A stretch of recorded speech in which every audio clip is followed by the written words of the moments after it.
বাহ, বড় সুন্দর।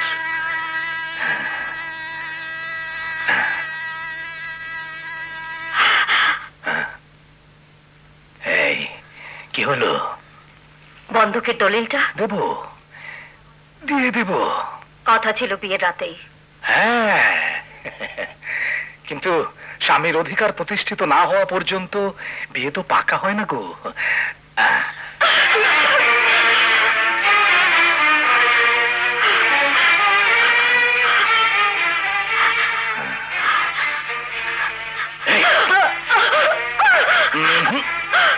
মুখ সরালে তো চলবে না। এই গালে তোমার হাতের 5 আঙুলের দাগ আছে, সেই দাগ তোমাকেই তুলতে হবে। ঠোঁট দিয়ে, জিভ দিয়ে, আতর করে করে।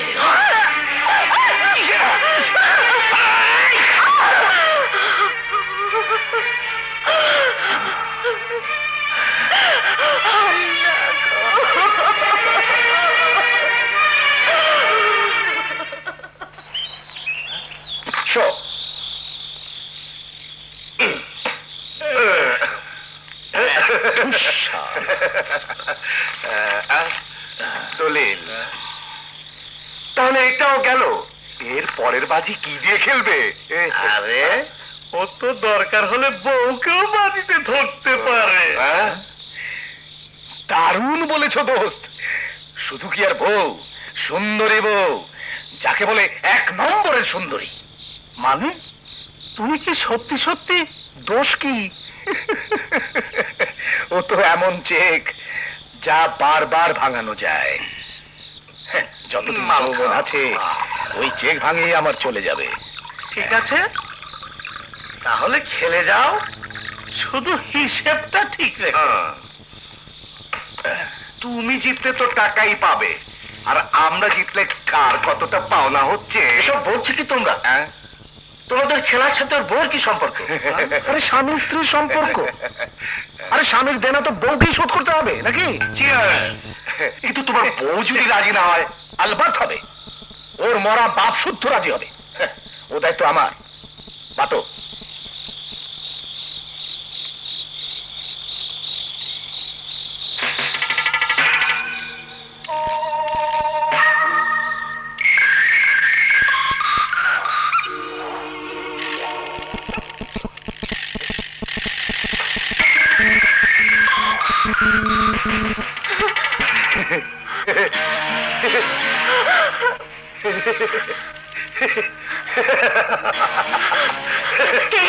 কে আপনি?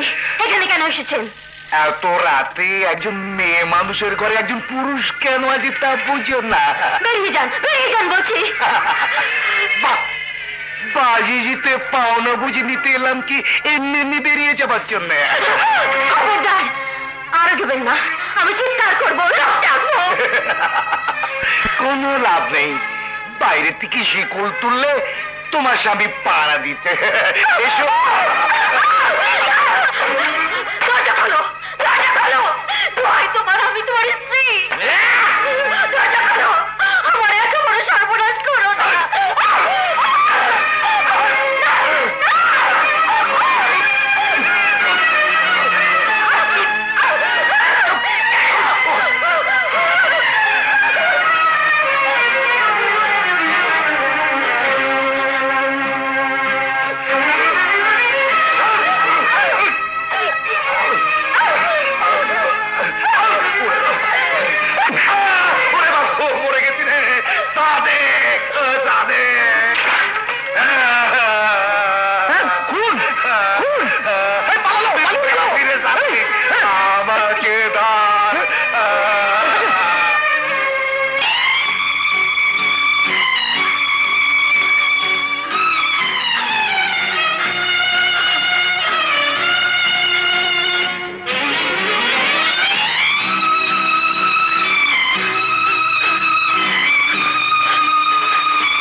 আছে, তাড়াতাড়ি চলো, মায়ের কাছে নিয়ে যাই।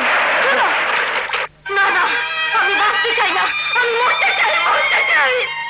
কেন বাঁচালেন আমাকে, কেন কেন? একটু চুপ করো তুমি, একটু শান্ত হও। তুমি এখন দুর্বল। এই নাও, দুধটুকু খেয়ে নাও। না না, আমাকে মরতে দিন, দোহাই আপনার, আমাকে মরতে দিন, মরতে দিন, আমাকে একটু পেয়ে দিন। দেখো মা, মরতে চাইলেই তো মরা যায় না। বাঁচা মরা কোনোটাই আমাদের হাতে নেই। আপনি জানেন না, আমার বাঁচারও কোনো পথ নেই। হয়তো আছে, সে পথ তুমি হয়তো খুঁজে পাবে। যদি তোমার পরিচয়টা আমাকে দাও। আমার কোনো পরিচয় নেই, অতীত, বর্তমান, ভবিষ্যৎ কিচ্ছু নেই, আমার কিচ্ছু নেই। আমি বুঝতে পেরেছি, তুমি কোনো বিপদ থেকে বাঁচতে চেয়েছিলে, কিন্তু বাঁচার রাস্তা না পেয়ে শেষে জীবন থেকে পালাতে চেয়েছিলে। হ্যাঁ, কারণ এ জীবন তো জীবন নয়, মরণের চেয়ে ভয়ঙ্কর। দেখো, ভবিষ্যতে কি হবে তা ভবিষ্যতে জানে। আমি তোমাকে তোমার বিপদ না কাটা পর্যন্ত লুকিয়ে রাখবো। কোথায়? ঢাকায়, আমার ঘরে।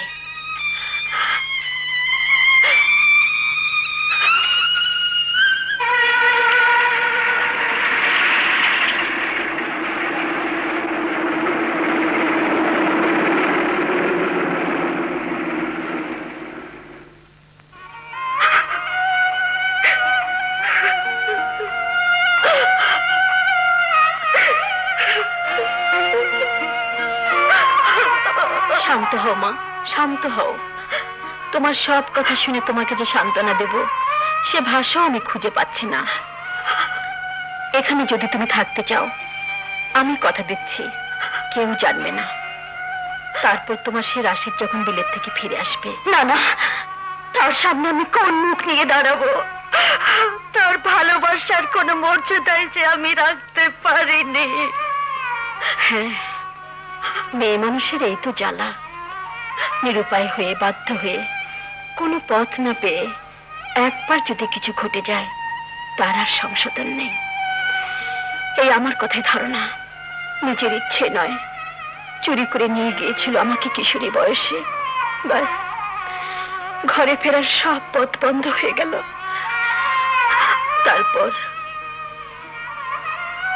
জামিলা থেকে একদিন হয়ে গেলাম হীরাবাই, লখনৌর নামি দামি বাইজি। বাইজি,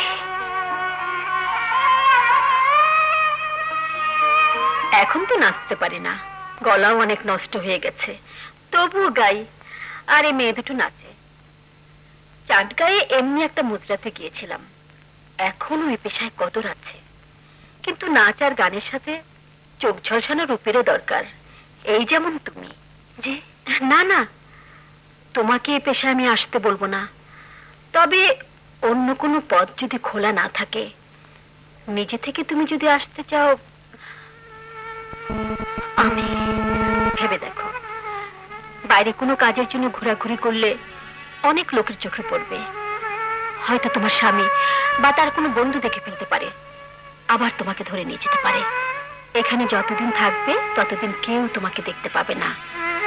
তাছাড়া এখানে কোনো ধরনের বাজে লোক কখনো আসে না। আর মুদ্রা তো বড় বড় লোকদের ঘরোয়া পরিবেশ ছাড়া আর কোথাও আমরা যাই না। বাইরের জগতের সঙ্গে আমাদের সম্পর্ক যেমন কম, তেমনি আমাদের সঙ্গে বাইরের সম্পর্ক নেই। এখানে তুমি নিরাপদ, এক আলাদা জগৎ।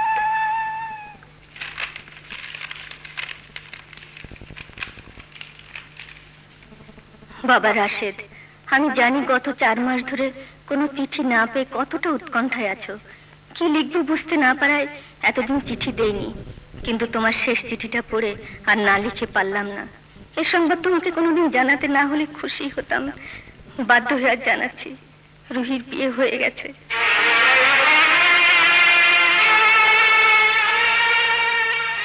বিয়ের পর দিনই রুহির বাবা মারা যায়। তারপর রুহি আর তার স্বামী কোথায় যেন চলে যায়, কেউ জানে না।